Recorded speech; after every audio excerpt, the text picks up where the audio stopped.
अस्सलामु अलैकुम वरहमतुल्लाहि वबरकातुहू। अल्लाह की बड़ी रहमत है, अल्लाह की हम पर नवाजिश है कि अल्लाह रब्बुल आलमीन ने हमारी मुख्तसर सी ज़िंदगियों में रमज़ान को एक दफ़ा फिर लौटाया है।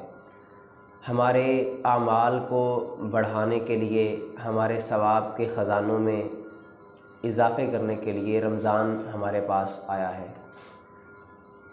और ख़ुशकिस्मत वो लोग हैं जो इस रमज़ानुल मुबारक में अल्लाह की रहमतों से फ़ायदा उठाकर अल्लाह की रहमतें और बरकतें अपने दामनों में समेट रहे हैं। 20 रोज़े गुज़र चुके हैं और 20 रोज़ों में अगर किसी बंदे ने रोज़े रखे हैं, इबादतें की हैं, तिलावत की है, रात को क़ियामुल लैल किया है, तो वो बंदा ये ना समझे कि ये मेरी तरफ़ से है, और जिसने नहीं किया वो ये ना समझे कि मैंने कोई तीर मारा है, बल्कि जिसने किया है उसको अल्लाह ने तौफ़ीक दी है। अगर अल्लाह तौफ़ीक ना देता तो वो कुछ नहीं कर सकता था। और जिसने नहीं किया, अल्लाह ने पसंद ही नहीं किया कि वो बंदा रमज़ान में भी अल्लाह के साथ जुड़ जाए। दूसरी बात, 20 रोज़े गुज़र चुके हैं, आखिरी अशरे की ताक रातें आने वाली हैं। इन ताक रातों में हमने जो काम करना है, आज जो हमारा टॉपिक है कि हमने लैलतुल क़द्र को तलाश करना है।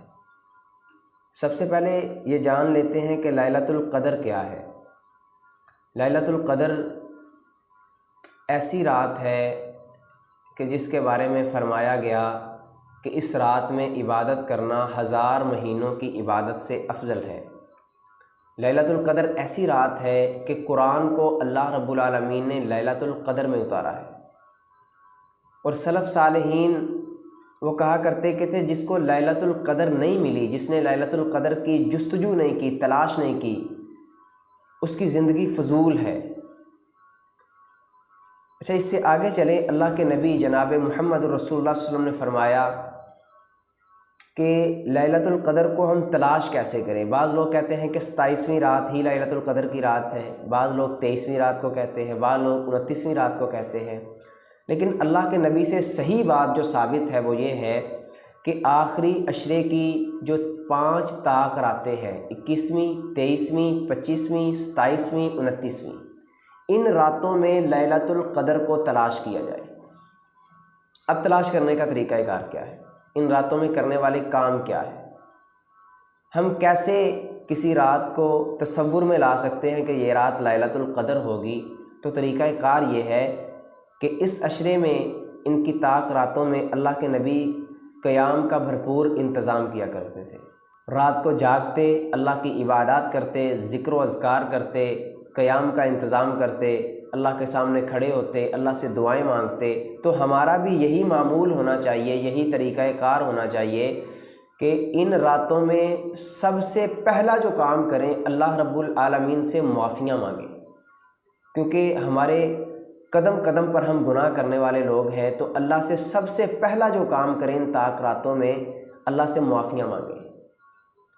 दूसरा, क़ियामुल लैल करें, तरावियों में कुरान पढ़ें, लंबा क़याम करें, रुकू व सजदे लंबे करें, इज्तिमाई इबादत में भी क़याम करें, इनफ़रादी ज़िंदगी में भी क़याम का अहतमाम करें। उसके बाद ये नहीं कि बंदा सारी रात क़याम ही करता रहे, बल्कि कुछ वक़्त क़याम करें, फिर कुछ वक़्त बैठ जाएं, कुरान की तिलावत करें, कुछ वक़्त ज़िक्र व अज़कार कर लें, चल फिर लें। गोया जब तक आप ज़िक्र व अज़कार करते रहेंगे, अल्लाह रब्बुल आलमीन के साथ जुड़े रहेंगे, तो वो वक़्त सारे का सारा आपका इबादत में गुज़रेगा। अच्छा, अब अम्मा जी आयशा सिद्दीक़ा रज़ी अल्लाह ताला अन्हा अल्लाह के नबी जनाब मुहम्मद रसूलुल्लाह सल्लल्लाहु अलैहि वसल्लम से पूछती हैं कि ए अल्लाह के रसूल, अगर मैं इस रात को पा लूँ, ताक रातों में मैं जागूँ और इबादत करूँ अल्लाह रब्बुल आलमीन की, ज़िक्र व अज़कार करूँ, नमाज़ें अदा करूँ, नवाफिल अदा करूँ, कुरान की तिलावत करूँ, नेक अमल करूँ, सदका व खिरात करूँ, तो कायनात के पैगम्बर, मैं क्या, अगर मैं इस रात को पा लूँ तो क्या करूँ, इस रात में क्या कहूँ। तो अल्लाह के नबी सल्लल्लाहु अलैहि वसल्लम ने फरमाया कि जब तू इस रात को पा ले तो ये दुआ कर, अल्लाहुम्मा इन्नका अफ़ुवन करीमन तुहिब्बुल अफ़्व फ़अफ़ु अन्ना, कि या अल्लाह मुझे मुआफ़ कर दे, तू मुआफ़ी को पसंद करने वाला है, मुझे मुआफ़ कर दे। اللہ سے معافیوں کا سوال کریں کہ اللہ ہمیں معاف کر دے۔ اور آپ یقین جانیں یہ پورے سال کی مہنگی ترین رات ہے۔ اگر ہمارے پاس گاڑیوں کے برانڈز کھڑے کر دیے جائیں تو ہم لوگ سب سے مہنگی گاڑی کو سلیکٹ کریں گے، اس پہ ہاتھ رکھیں گے کہ یہ گاڑی ہم خریدنے والے ہیں۔ اگر ہمارے بس میں دے دیا جائے کہ ہم لوگ گاڑیاں خرید سکیں، گاڑی لے سکیں، گاڑیاں ہمارے سامنے پیش کی جائیں تو ہم سب سے مہنگی گاڑی پر اپنی نظر کو جمائیں گے، سب سے مہنگی گاڑی پر ہماری نظر ٹھہرے گی۔ تو یقین جانیں کہ یہ لیلۃ القدر کی رات دنیا کی سب سے مہنگی ترین رات ہے۔ ایک رات 83 سال کی عبادت سے بہتر ہے۔ اس رات کا 1 گھنٹہ 9 سال کی عبادت سے افضل ہے۔ اس رات کا 1 منٹ 55 دنوں کی عبادت سے افضل ہے۔ اس رات کا 1 سیکنڈ عبادت کرنا 22 گھنٹوں کی عبادت سے افضل کام ہے۔ تو یہ دنیا کی سب سے مہنگی ترین رات ہے۔ اس رات کو ضائع نہ کریں۔ اگر اللہ نے صحت دی ہے، فراغت دی ہے، زندگی دی ہے تو اس رات کو ضائع نہ کریں۔ اس رات میں اللہ کو تلاش کریں، اس رات میں اللہ کا قرب حاصل کریں، اس رات میں اللہ کو راضی کر لیں۔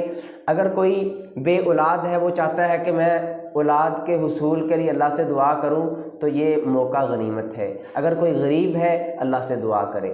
اگر کوئی معاشی تنگی کی وجہ سے پریشان ہے، موقع اللہ رب العالمین نے دیا ہے، اللہ سے دعا کرے۔ اگر کوئی بندہ سمجھتا ہے مجھ سے اللہ ناراض ہے تو وہ ان راتوں میں اللہ کو راضی کرنے کی کوشش کرے۔ اگر کسی بندے کا دل سخت ہو چکا ہے، دل پہ زنگ لگ چکا ہے، مورے لگ چکی ہے، تو ان راتوں میں اللہ رب العالمین کو راضی کرنے کی کوشش کرے۔ مسجدوں کے ساتھ دلوں کو لگائیں، مسجدوں میں جانے کا اہتمام کریں۔ اللہ کے نبی صلی اللہ علیہ وسلم مسجد میں جایا کرتے تھے۔ اللہ کے نبی کے دور میں عورتیں بھی مسجدوں میں جا کر قیام کیا کرتی تھی۔